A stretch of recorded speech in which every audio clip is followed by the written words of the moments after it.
In the 13th lecture of probability theory, we started the third chapter of the module, the one dealing with continuous random variables.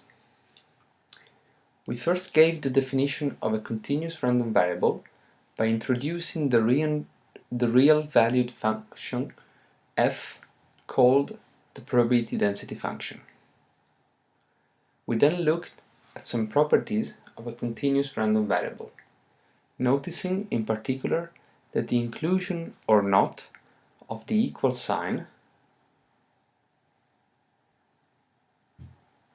does not affect the calculation of probabilities. Note that this is strongly different with the discrete random variable case. We also saw how to define the cumulative distribution function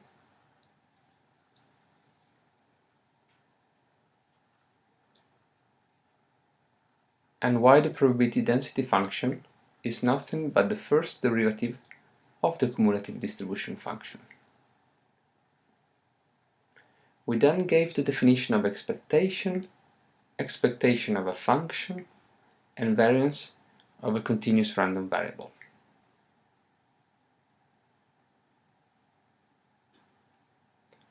Those definitions are very similar to the ones previously given for a discrete random variable, with the difference that the summations become now integrals.